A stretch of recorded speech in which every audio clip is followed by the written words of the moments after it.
Chào các bạn nha, hôm nay mình sẽ dẫn các bạn đi thăm ruộng và xem thử khung cảnh cánh đồng ở thành phố Pleiku như thế nào.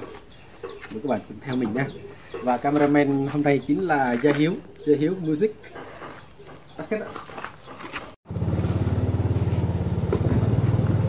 Quay lan khỏi.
Tới rồi nha các bạn, gần tới rồi, tí xíu nữa thôi.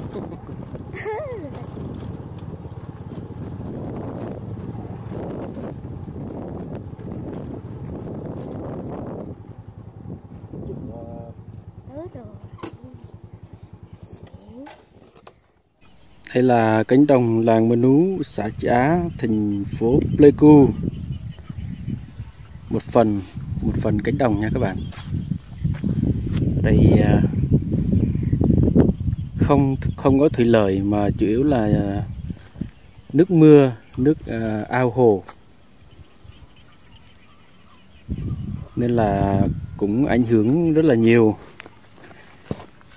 Có những mùa mưa ngập, mưa lớn nước nhiều thì ngập hết ruộng, có khi phải dùng xuồng đi cắt lúa.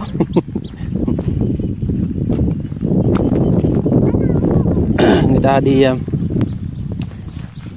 mùa này người ta đang vào mùa xả lúa, người ta xả xong rồi, còn mình thì mới xả được 2 ngày thôi. Giờ mình đi thăm xem có nước hay không. Nãy mình nói Gia Hiếu cầm máy quay mà giờ nó lười, nó muốn đi bắt cá, phải quay.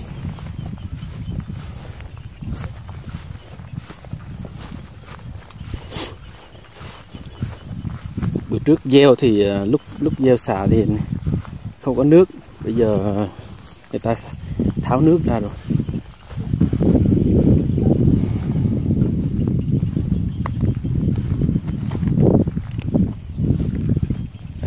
Đây đám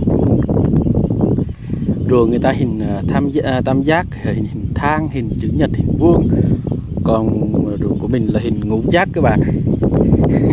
Ngũ giác 5 góc, giống như lầu 5 góc của Mỹ.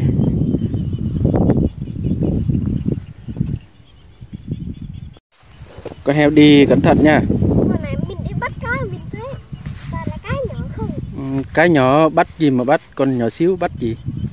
Bây giờ mình sẽ tìm nước để bắt cá. Ở đây bắt heo thôi chứ bắt cá gì. Ở kia có nước nhiều kìa. Kìa. Bây giờ mình sẽ có nước nhiều. Đi dạo một vòng xem có chỗ nào khô nước không. Nước để mình tắt vào đó nha các bạn. Nước nôi chung là đầy đủ.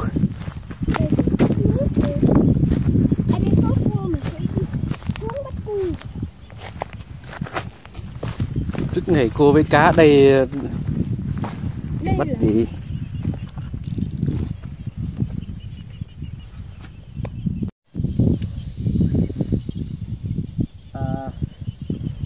chung không có thủy lợi cho nên là cũng nước cũng khó khăn các bạn.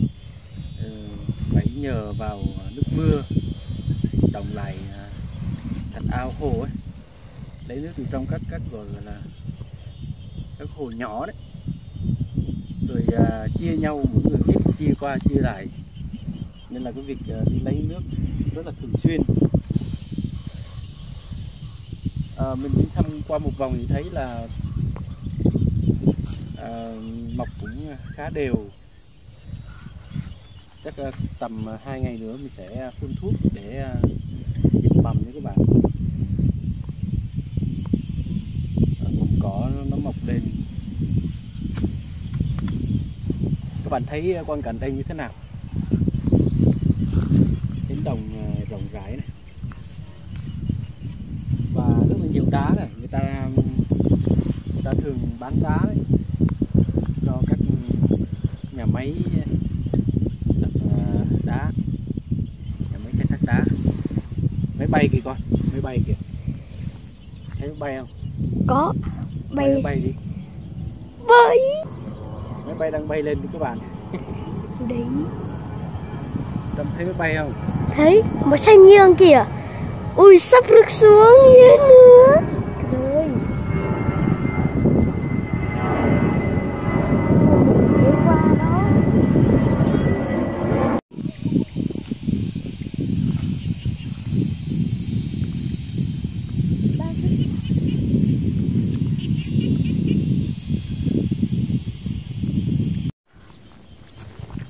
Thằng nhỏ cứ tưởng là đi ra ruộng thì bắt cá bắt đồ, nhưng mà cá tôm gì ở đây. Cá chúc thế này mà.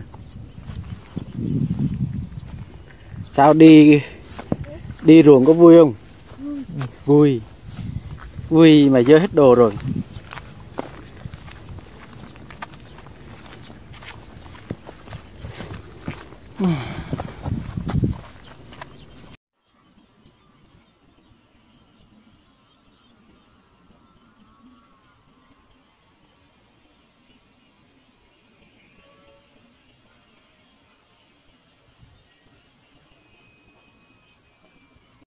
Đi ra đồng một tí thôi thì thằng nhỏ đã đòi về, nên là mình sẽ về nhà.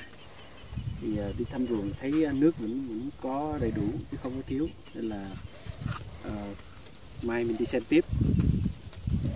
Mình xin kết thúc video tại đây. Cảm ơn các bạn đã theo dõi nha. Hẹn gặp lại các bạn trong những vlog lần sau.